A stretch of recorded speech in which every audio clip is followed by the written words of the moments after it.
네, 안녕하세요, 여러분. 전정현 소장입니다. 자, 시장이 참 어렵습니다. 어려운데 이런 어려운 장세 속에서 우리가 또 주목해야 될 부분도 있습니다. 그렇다면은 현금이 많은 쪽 기업에 투자하는 것도 하나의 방법이 될 수가 있거든요. 네. 오늘 그 부분에 대해서 좀 알아보려고 합니다. 현금을 많이 보유하고 있으면 요즘 그 사내의보금 과세한다고 그래가지고 그건이 마이너스 요인 아니냐, 뭐 이렇게 볼 수도 있죠. 그리고 뭐 사실 고금리 시대도 아니고 저금리 시대인데 현금 많은 기업 뭐 그렇게 대단히 좋을 이유가 뭐가 있겠느냐 이렇게 생각할 수도 있지만 나름대로 장점도 많습니다. 그래서 오늘 이 부분에 대해서 좀 알아볼까 합니다. 자, 먼저 한화증권에서 보고서가 나온 게 좀 있어요. 그걸 먼저 한번 보고 들어가겠습니다. 이게 이제 7월 말에 나왔던 보고서예요. 조금 시간은 좀 됐습니다. 시간은 좀 됐지만 현금이 많은 기업에 관심을 갖자, 뭐 그런 타이틀을 가지고 나왔던 그러한 보고서죠. 이 데일리로 나왔던 것 같아요. 네, 데일리로 나왔었는데 주가가 하락하고 변동성이 확대되는 요즘 시장과 같은 시장일 때 차라리 순현금 비중이 높은 우량기업 투자를 고려해 볼 필요가 있다. 이렇게 얘기가 나온 부분입니다. 자, 그러면서 관련 종목들을 제시한 게 있어요. 예. 자, 그 다음 그림을 한번 보시면 관련 종목 그림이 이제 여러 가지 이제 종목들이 나오는데 여기 쭉 나와 있죠. 자, 이런 여러 종목들이 좀 있습니다. 여러분들이 이거 뭐 다 전부 스킵해가 전부 다 이제 자세히 볼 수는 없겠지만은 제가 쭉 스킵을 해보니까요. 물론 증권사에서 발표한 종목이라고 해서 뭐 다 맞아떨어지는 건 절대 아니죠. 여기서 또 고려해야 될 요소가 몇 가지 있습니다. 그래서 제가 볼 때는 여기서 좀 관심을 가져야 될 게 이제 메가스타디 정도, 그리고 아트라스 있죠. 네, 아트라스 BX, 그리고 SFA하고 동양 EMP하고 국보 디자인, 뭐 요 정도입니다. 여기서는 그냥 임의적으로 쭉 나열을 했습니다만은 왜 그런 쪽들이 유리한가, 뭐 이런 부분들은 제가 이따 또 점검을 좀 해드릴 거고요.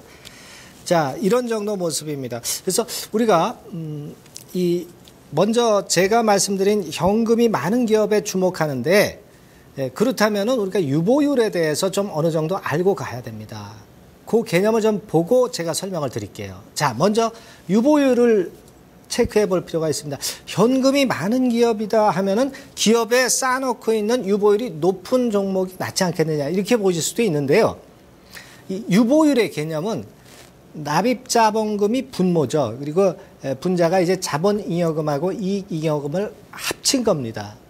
그러니까 납입자본금 대비해서 얼마만큼의 잉여금을 갖고 있나를 나타내주는 부분이에요. 근데 이 잉여금이요, 자본잉여금도 있죠. 이 자본잉여금이나 이런 부분들은요, 사실 고정자산으로 숨어 있는 부분도 있기 때문에 현금이 아니면서 현금인 것 같은 그런 정도의 착각에 사로잡힐 수가 있습니다. 그래서 유보율의 약점은 바로 거기에 있죠. 현금이 없으면서도 유보율이 높다고 해서 무조건 현금을 많이 보유한 기업 같은 그런 착각에 사로잡힐 수가 있는데, 여하튼 유보율의 개념은 그렇다 이겁니다. 그림으로도 간단하게 나와 있죠. 납입자본금 대비해서 자본잉여금과 이익잉여금의 합이다. 이렇게 나와 있어요. 그럼 간단히 제가 예제를 들어서 말씀드리면 다음 그림을 한번 보면은요. 자, 이런 식이죠. 뭐 여러분 간단합니다. 뭐 어려운 거 아닙니다. 자, 재무제표 같은 경우 보시면 나와 있죠. 납입자본금 32억. 예를 들어서 이건 메가스타디 거예요.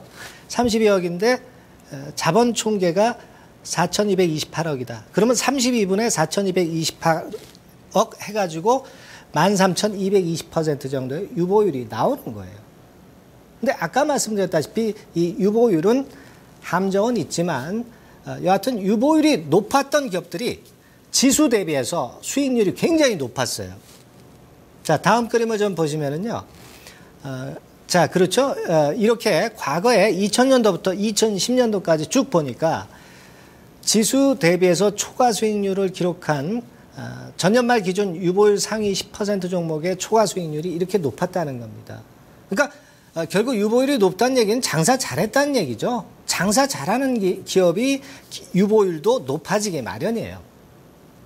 그러하기 때문에 이러한 초과 수익률이 높았기 때문에 이러한 유보율은 우리가 잘 살펴볼 필요가 있습니다. 현금 많은 기업을 체킹할 때 잘 살펴보실 필요가 있죠.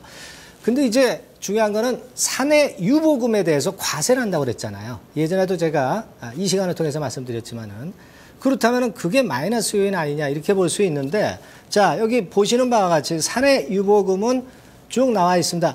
아까 말씀드렸다시피 유보율의 분자에 해당하는 거죠. 자본잉여금하고 이익잉여금 그런 부분인데 실제적으로 과세 논란이 되는 거는 여기에 설명 나온 것처럼 미처분 이익잉여금이라고 볼 수가 있습니다. 이 부분에 대해서 정부가 올해부터 과세를 하기 때문에 사실 그런 부분들이 좀 약점인 듯 싶습니다. 하지만 약점 이외에 강점이 더 많아요. 그 부분은 이따 짚어드리겠고요. 여하튼 유보율이 이렇게 약점이 좀 있어요. 제가 아까 말씀드린 것처럼 기업의 고정자산 같은 경우를 평가해서 유보율에 플러스시키는 약점이 있습니다. 그래서 나타난 것이 현금성 자산이란 말이에요. 현금성 자산입니다. 자, 현금성 자산을 평가하는 것이 더 중요하다고 봅니다. 현금성 자산 개념을 좀 보죠. 개념을 보니까 어렵게 설명이 되어 있는데 그 대차대조표 재무제표죠. 네, 재무제표상에서 현금성 자산에다가 단기 금융상품을 더하면 돼요. 더하면 됩니다. 근데 여러분들이 여기서 유의하실 것은 그것만 더했다고 해서 그냥 끝나는 게 아니다. 이게 높다고 해서 좋은 건 아니다. 왜냐하면 차입금을 빌려서 현금성 자산이 높아질 수도 있는 거거든요. 여기서 필요한 거는 부채 비율을 항상 같이 보셔야 된다는 얘기예요. 부채 비율 높은 기업은 필요 없다는 얘기죠. 현금성 자산이 높아도. 아시겠죠? 그 부분을 잘 생각하고 넘어가실 필요가 있습니다. 그래서 유보율보다는 현금성 자산을 많이 가진 기업, 이 기업을 선택하는 것이 필요하겠다. 이 말씀을 좀 드리고 싶은 거고요. 금리 인상에 대비하기 위해서도 그런 건이 있고 그렇게 보실 수 있습니다. 자, 현금성 자산이 뭔가 한번 보면은요. 자, 대충 이렇게 되죠. 현금성 자산에다가 단기금융자산을 더한 겁니다. 그런 식으로 보시면 되고 다음 그림 봅니다. 보유 현금이 시총 근처에 있는 것들 여러 가지 많습니다. 아까 처음에 말씀드렸던 종목들도 있습니다. 하지만 거기서 문제는 제가 처음에 말씀드렸죠. 몇 가지 종목을 제가 말씀드린 것은 부채 비율이 높은 종목은 제외해서 아트라스나 SFA나 동양 EMP나 이런 것들이 그래도 낮다라고 말씀을 드린 겁니다. 메가스타디까지. 그죠? 그리고 시총하고 현금 자산하고 비슷한 것이 한국전자금융하고 한네트입니다. 근데 한국전자금융이 더 좋아요. 요즘 안 내리죠. 외인들이 삽니다. 이유는 제가 말씀드린 이런 부분들에 있다라고 봐야 됩니다. 자, 다음 그림 봅니다. 그리고 요즘 메가스타디가 좀 올리죠. 메가스타디가 올리는데 이것도 제가 볼 때는 아까 첨표에서 보셨듯이 현금성 자산, 유보율이 굉장히 높고 현금성 자산이 많은 기업이에요. 이익도 점증합니다. 여러분들이 보실 것이 부채 비율도 보지만 이익 점증도 보실 필요가 있어요. 네, 자 다음 그림입니다. 그래서 책 포인트를 보면 자 우리가 현금성 자산에 왜 관심을 갖냐? 지금이 좀 약하거든요, 장이. 그렇기 때문에 관심 가져야 된다. 그리고 M&A 모멘텀이 들어올 수가 있다는 얘기죠. 네, 그런 포인트 보셔야 되겠고 사내 유보금 과세는 피해갈 길이 있다. 뭐냐? 뭐 배당금 건이라든가 그걸로 나올 수가 있죠. 그리고 신사업을 여유 있게 빠르게 할 수 있다는 강점도 있습니다. 또 자사주 매입도 할 수 있고요. 비상장사나 또는 투자 같은데 할 수가 있고요. 무상증자도 할 수가 있어요. 그 부분을 좀 생각할 필요가 있고 중요한 거는 유보를 할 정도로 장사를 잘한 기업들이기 때문에 그 점에 키포인트가 있다. 그리고 마지막으로 부채 비율이나 이익성장세는 반드시 체크를 해야 될 요소다. 업황 같은 경우도 고려하실 필요가 있어요. 그러면 좋은 종목 고르실 수 있습니다. 네. 자, 다음 시간에 뵙겠습니다.